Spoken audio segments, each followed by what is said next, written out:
Most people don't set out to destroy their own lives.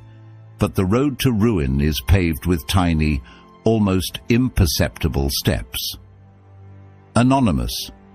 There's a brutal, unspoken truth about married women that most men don't see. It's the truth that makes them the easiest prey, not because they're weak, not because they lack morals, but because human nature is wired for temptation. No one wakes up one day and says, "I think I'll betray everything I've built." Number. It happens in the smallest moments, the innocent conversations, the lingering glances, the way her heart beats just a little faster when she gets a text from someone who isn't her husband. Psychologists have studied this for decades. They call it the slow erosion of boundaries, one step at a time, one thought at a time, until one day she looks in the mirror and doesn't recognize the person staring back at her. So why are some married women so easy to lure in?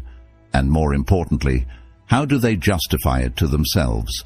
That's exactly what we're about to expose. Let's begin. 1. The unspoken void.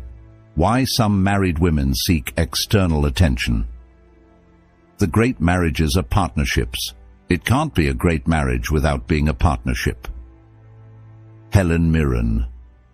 Marriage, at its best, is a bond that withstands time, trials, and temptations. But not all marriages remain as strong as they once were.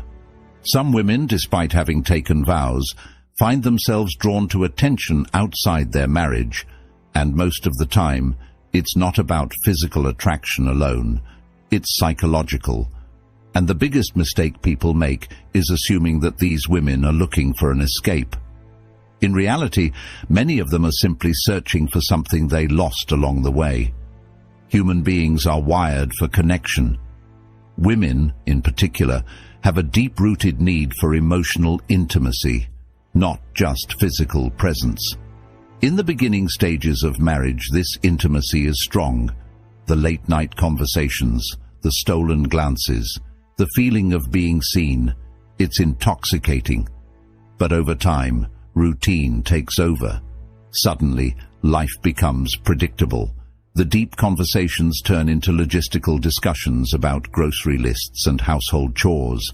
Passion gives way to duty, and worst of all, she starts to feel invisible. This is where the danger begins. Dr. John Gottman, a renowned relationship psychologist, explains that the silent killer of relationships isn't conflict, it's indifference. When a woman no longer feels noticed by her husband, her subconscious mind starts seeking validation elsewhere, sometimes without her even realizing it. People will do anything to avoid being lonely, even if it means losing themselves in the process. Mitch Albom. A simple compliment from a stranger. A conversation with a man who actually listens. A moment where she feels interesting again, and suddenly, that tiny interaction feels like oxygen after years of suffocation. Marriage comes with responsibilities, predictability, stability. But the downside of stability is that it often kills excitement. In psychology, this is called the Coolidge effect, the idea that novelty is what triggers desire. People, both men and women, are drawn to the excitement of the unknown. And if a woman has been married for years, if every day looks the same, if every interaction feels rehearsed, then the slightest spark of something new can feel electrifying.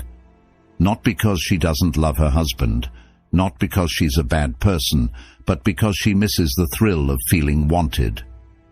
We are most alive when we are in love, but love is not just about being together, it's about being chosen, again and again.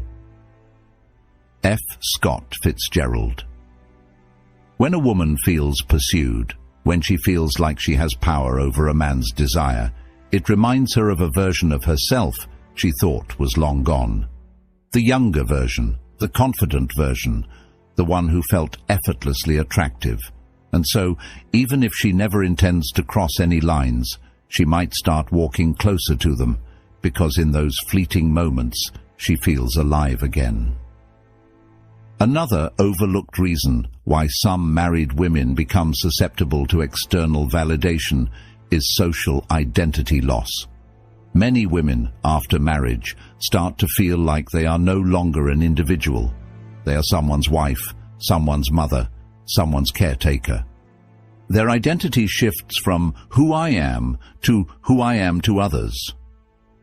Before marriage, she was a mystery, an individual, someone with dreams, interests, passions. After marriage, she becomes defined by her roles: wife, mom, supporter, the one who keeps things together. While these roles are beautiful, they can also become restrictive. If a woman no longer feels like her own person, she might start seeking out interactions that make her feel separate from her role. And sometimes that interaction comes in the form of another man. 2. The justification game. The mind will always find a way to justify what the heart has already decided. Anonymous. No one wakes up one day and says, "I think I'll betray my marriage today." That's not how it works. When a married woman begins engaging in emotionally or physically risky behavior, it doesn't happen all at once. It's a slow, slippery process, one that is often justified in the deepest corners of her mind long before it manifests in real life. Because the truth is, guilt is an unbearable weight. And if someone can convince themselves that what they're doing isn't really wrong, they no longer have to carry that weight. So how does this happen? How do married women rationalize crossing the line? At first, everything feels innocent. It's just a little attention. What's the harm? I'm just talking to him. There's nothing wrong with that. It's not like I'm cheating. I'm just enjoying the moment. The human brain is a master of self-deception. If something feels good but goes against one's moral values, the brain creates excuses to bridge the gap. Psychologists call this cognitive dissonance, the tension that arises when our actions contradict our beliefs. And when that tension becomes too much to bear, the mind bends reality to protect itself. The easiest person to fool is yourself. Richard Feynman. So, a woman who was once completely loyal starts playing mental games. She downplays her actions. It's just flirting. It's not like I'd actually do anything.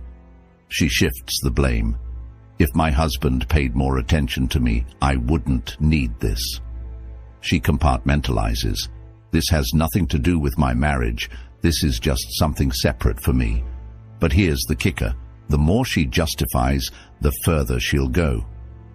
For many married women, the first betrayal isn't physical. It's emotional. This is what makes it so dangerous. With physical cheating, the lines are clear. There's no gray area in kissing, sleeping with, or intimately touching another man. But an emotional affair, that's where things get blurry.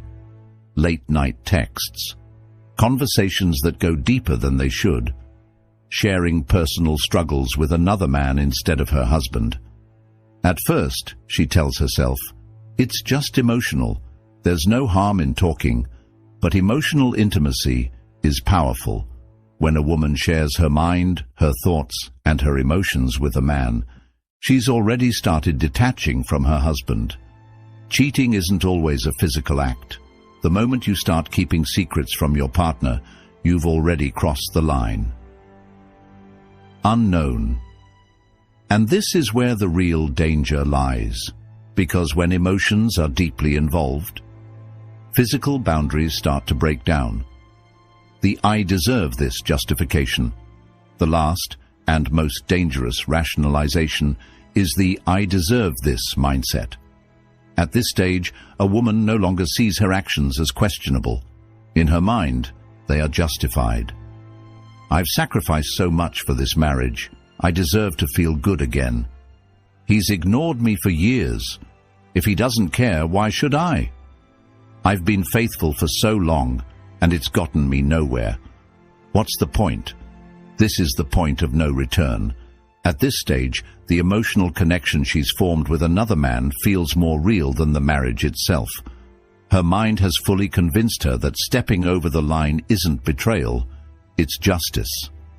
And once a person believes something is justified, nothing can stop them.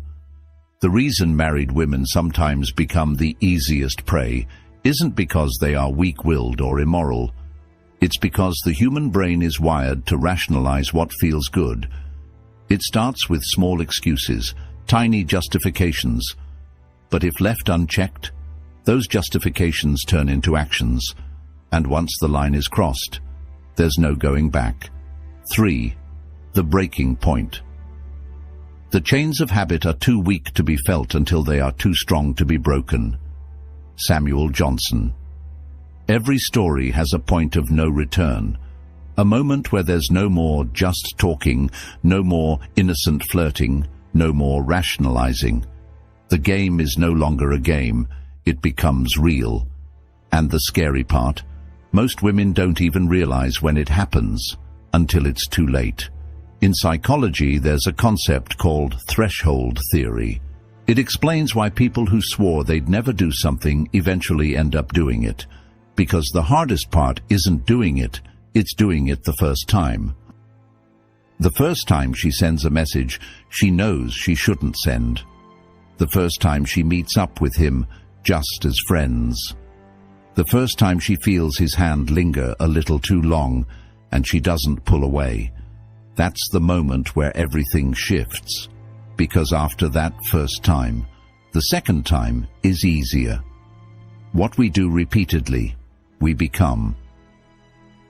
Aristotle. And before she knows it, what once felt forbidden starts to feel normal. Here's the biggest lie people tell themselves when they're on a dangerous path. I can stop whenever I want. But can they? Not really. Because once something triggers an emotional response, it becomes addictive. Neuroscientists have found that romantic and sexual attraction activate the same brain pathways as drug addiction. The dopamine rush of a new connection feels intoxicating, like a hit of something she didn't even realize she was craving. So even if she tells herself, this is the last time, she'll find a reason to go back. Because at this point, it's no longer about the other man, it's about the feeling she gets when she's with him. At first, lying feels unnatural. The first time she hides a message, the first time she makes an excuse. The first time she feels her heart race when her husband asks, "Who are you texting?" It feels wrong, but the human mind is terrifyingly adaptable. And after a while, the guilt turns into strategy. She gets better at covering her tracks. She compartmentalizes so well that she doesn't even feel guilty anymore. She starts believing her own lies, and this is where things spiral. Because the longer the secret exists, the harder it is to escape. She might tell herself, I'll end it next week, next month, soon. But weeks turn into months, and by the time she realizes she's trapped in her own web, it's too late. Here's the final shift that happens in a woman's mind when she's gone too far. She stops seeing her marriage as her primary relationship.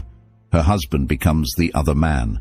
The real connection, the real passion, the real intimacy, it's happening elsewhere. At this stage, even if she hasn't physically crossed the line, her heart already belongs to someone else. And when that happens, there are only two ways the story ends. She gets caught. She eventually walks away from her marriage, unable to live a double life anymore. So why are some married women the easiest prey? Because they're not looking to cheat. They're looking to feel something they lost. And once they find it, walking away feels impossible. Not because they don't love their husbands, but because they've convinced themselves that what they've found is something they'll never get back at home.